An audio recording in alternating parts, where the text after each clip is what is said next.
Tonight, I've come to Bodmin to meet a musician who is a legend in the West Country. He's rehearsing for his latest tour in the hall behind me. He is the incredible Al Hodge.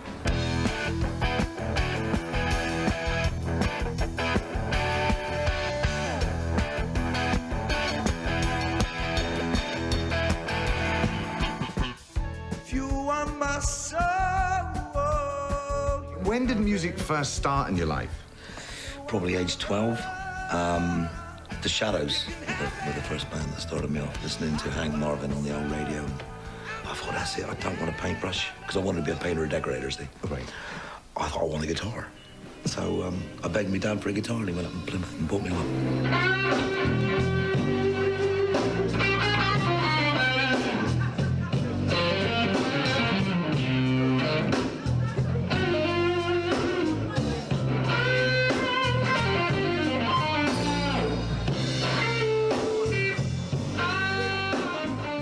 I hadn't seen him or the Mechanics, so I watched the first set and the fear was already in my eyes because Al was just such a monstrous player.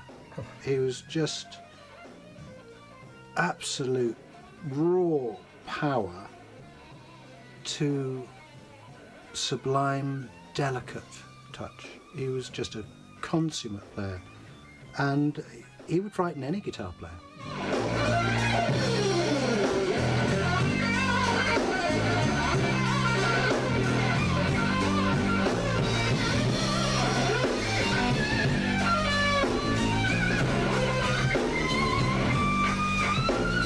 We grew up as kids in Bodmin.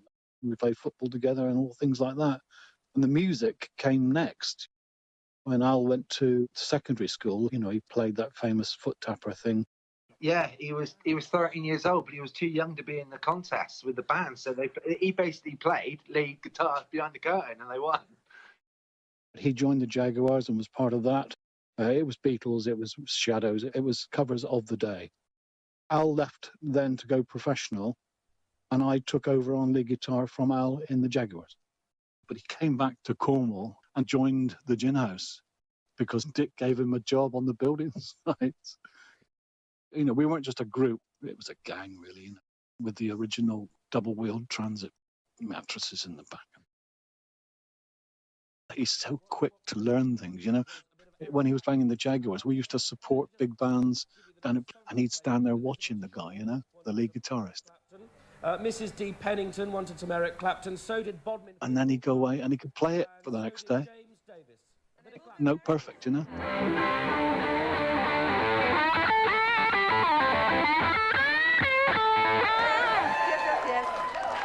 Johnny Lloyd of Plimpton wanted some Jimi Hendrix. Who did he rate as guitarists go? He loved Clapton, he loved Steve Lukather, Larry Carlton. Absolutely loved Larry Carlton. I mean, his biggest inspiration when he was young to ever start guitar playing was Hank Marvin. He was working from the sawmills and they needed a bass player. He got in touch one day and the Mechanics was born out of that. The session men have formed a band called the Mechanics. Alan Eden is their drummer and one of the men who runs sawmills. The studio here allows us to finance projects, otherwise we wouldn't have the money to do. We can get in for a day in between paying customers work. Thank you. Hello, welcome to the show. Introduce you to the band. First of all, there's Dave Quinn on bass. Dave who? Dave Quinn. Our skin specialist. Behind here is Alan Eden.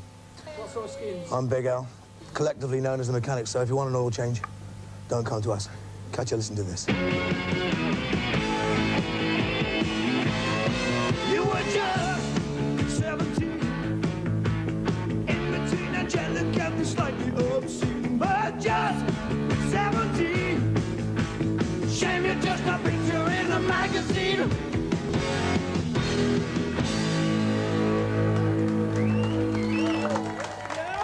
The owner of the sawmills knew an American keyboard player called Billy Livesey. He was Leo's MD. Leo said, I need a rhythm section.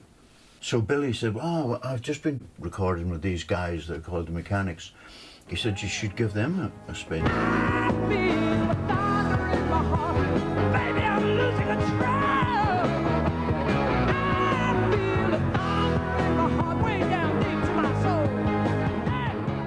He toured with Leo for a couple of world tours for over a sort of 3 or 4 year period, and he missed us, he missed Mum, he missed Cornwall. He genuinely didn't feel like he wanted to do the Leo thing anymore, and it wasn't just the Leo, it was just he wanted to come home.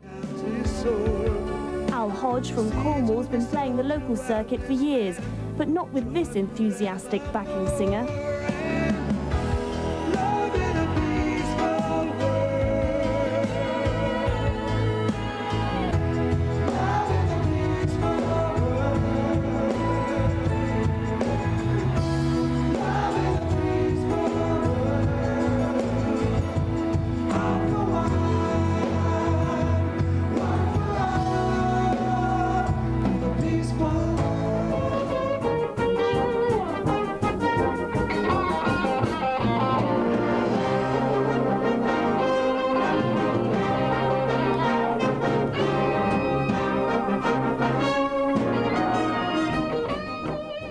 I was at work at the Bodmin fire station. I had a phone call from Mum saying Dad had had a funny turn. He had been completely well up to then, absolutely fine. One thing led to another, blood test, and then all of a sudden he's having sort of MRI scans, etc. And that's when the news broke that he had a brain tumour. No matter how, far gone Dad was and how close he was to the end, he still had those moments of humour. The very last gig he did, there were times when he was struggling now to hold it together, but he still played great guitar. The last time I saw her, I was in the hospital and went and just chatting to him, and I was giving him a hug, and he just said, "You're a lovely, gentle man, Steve." And I could feel it sort of running up, and I gave him a kiss and said goodbye, and knew that was going to be the last time I see him. And a couple of days later he went. But a couple of weeks later, the most extraordinary sight outside the church in Bodmin. The whole town seemed to have come out. Oh, yeah. It was full of musicians. It was a beautiful day, I remember it. I remember people just saying, "We've got to do something for your dad." And it was easy, Tam, because everyone knew Dad, everyone wanted to help. It's 2007, we had the first L stock, it was going to be a one-off. And here we are now in 2000 and literally nearly 21, and it's gone from strength to strength.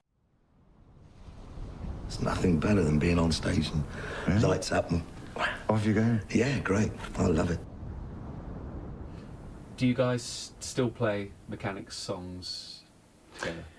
We haven't since the last time we played with Al. No. It wouldn't be the same. It just wouldn't feel right, How do you replace him, That's all we've time for, how the minutes fly by. This is Al Hodge in Bodmin for West Country Live.